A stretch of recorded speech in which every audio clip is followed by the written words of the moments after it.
I thank you very much, Madam Moderator. Although I can hear an echo, I hope it's fine on your side.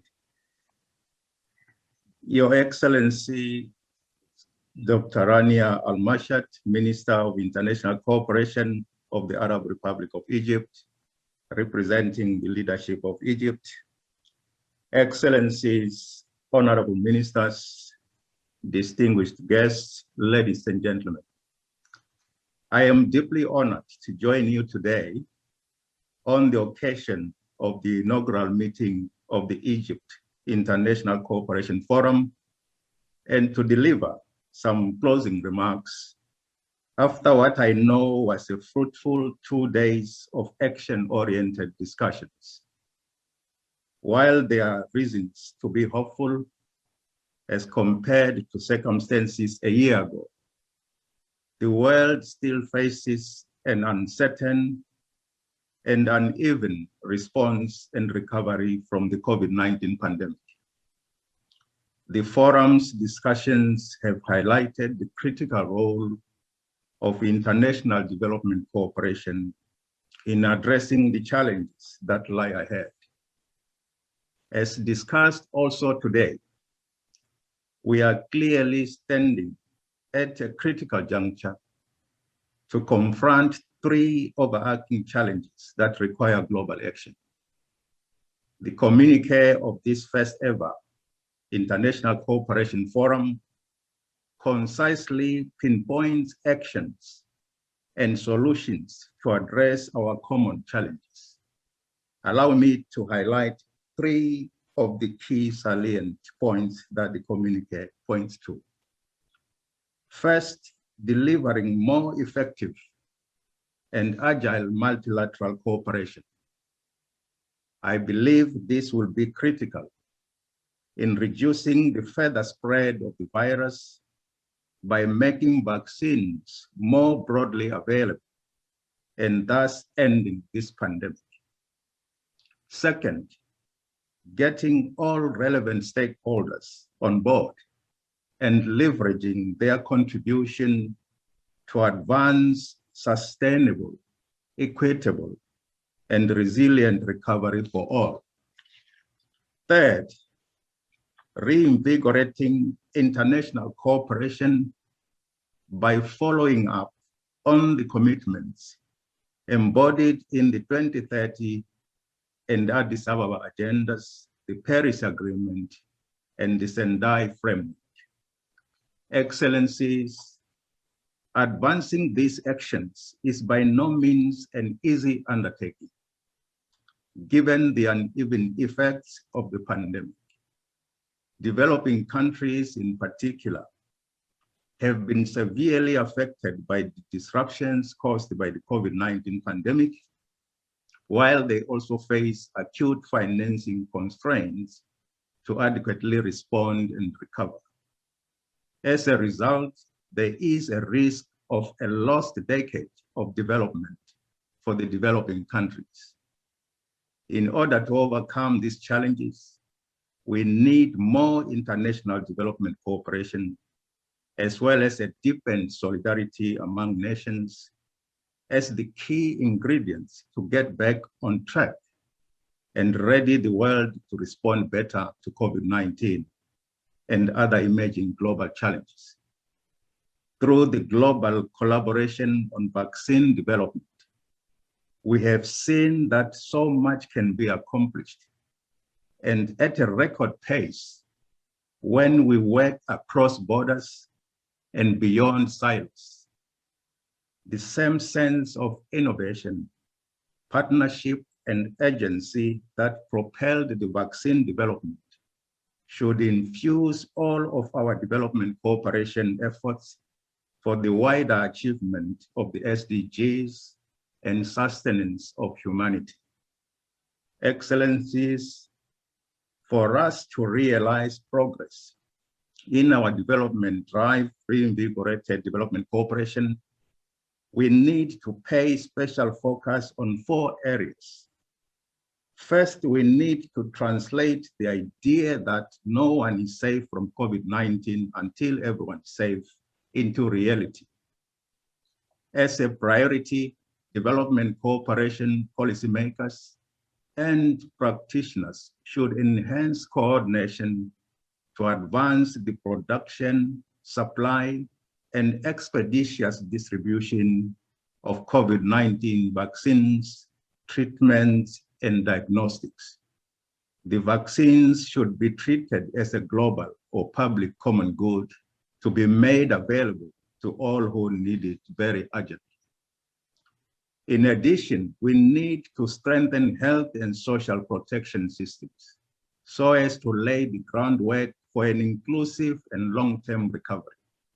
As we have seen during this pandemic, resilient health systems are the first line of defense against global health threats and emergencies. Moreover, through international cooperation, particularly involvement of the development banks and financial institutions, we can productively support private sector engagement. For example, through innovative financing mechanisms and blended finance instruments in key sectors.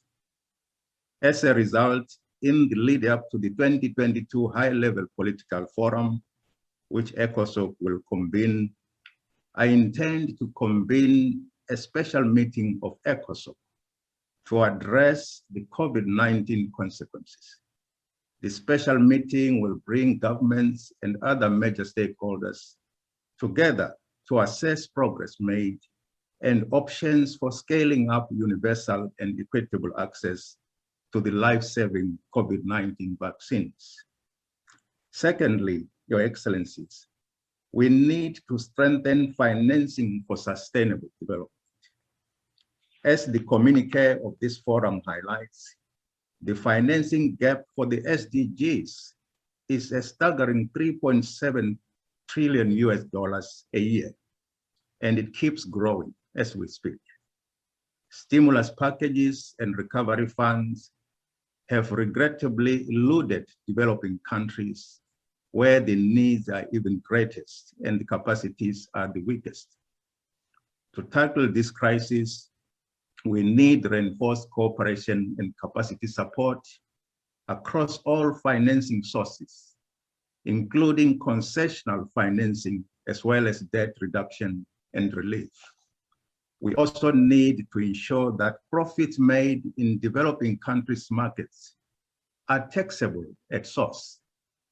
That necessitates updating our tax norms to ensure that taxation systems rules keep up with new ways of doing business and facilitate optimal domestic resource mobilization for financing of sustainable development. As we stride in our journey to realize the successful implementation of the 2030 Agenda and the transition towards a green economy, we must fully recognize that private sector engagement is critical.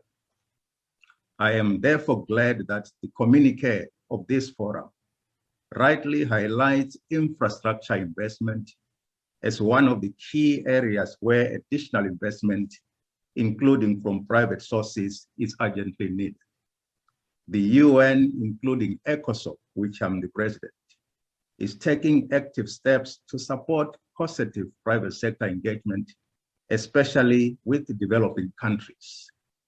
Concrete examples include the annual SDG Fair, Investment Fair, which provides a platform to accelerate the scaling up of investments for SDGs, as well as the Global Investors for Sustainable Development Alliance.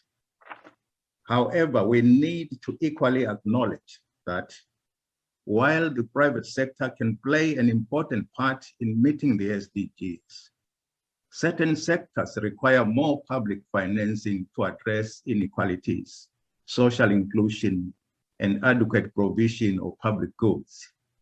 The private sector too needs an enabling environment to effectively contribute through productive public-private partnerships. As a contribution to this process, in February of 2022, UNECOSOC will convene a partnership forum. Third, Your Excellency, development cooperation is essential to build back fairer and more resilient.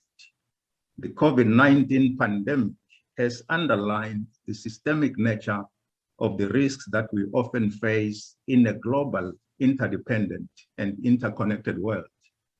Cascading effects of COVID-19, as well as climate-related disasters and other risks, present fundamental challenges to our social, economic, and financial models.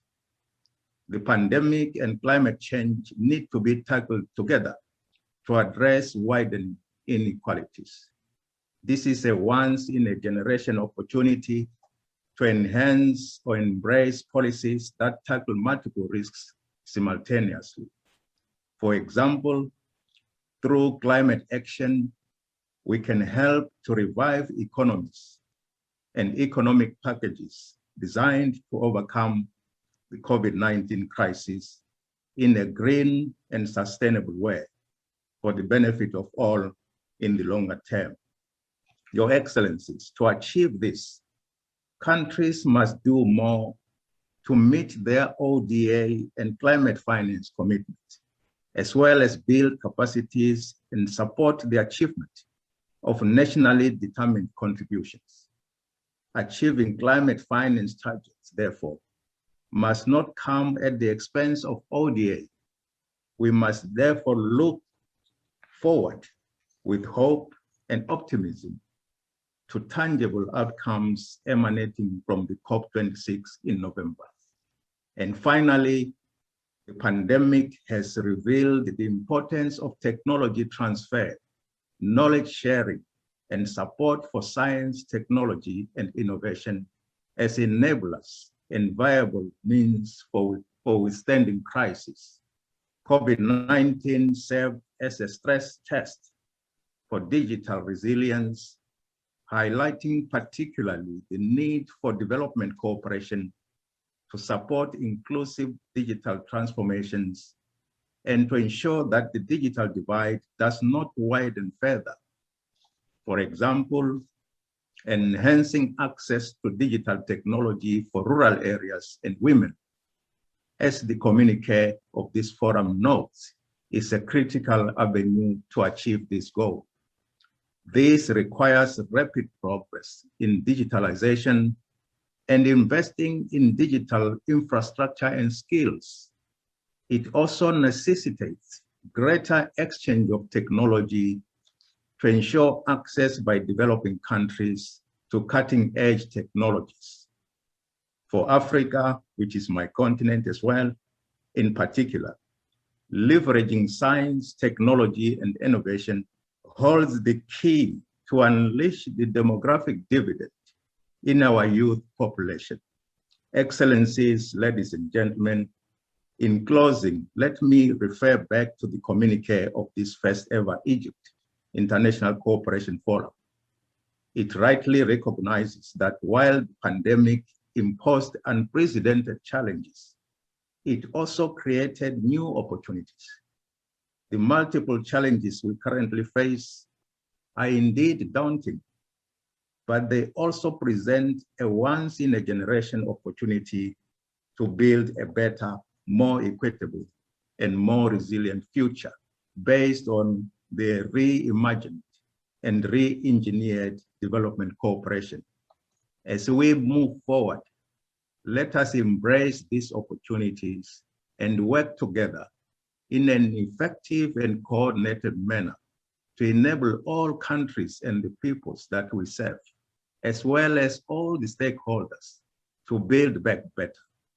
That is my mission as the president of the UN's Economic and Social Council, and I want to take this opportunity to invite you all to fully engage with the Council's work in the year ahead as we strive to achieve this objective.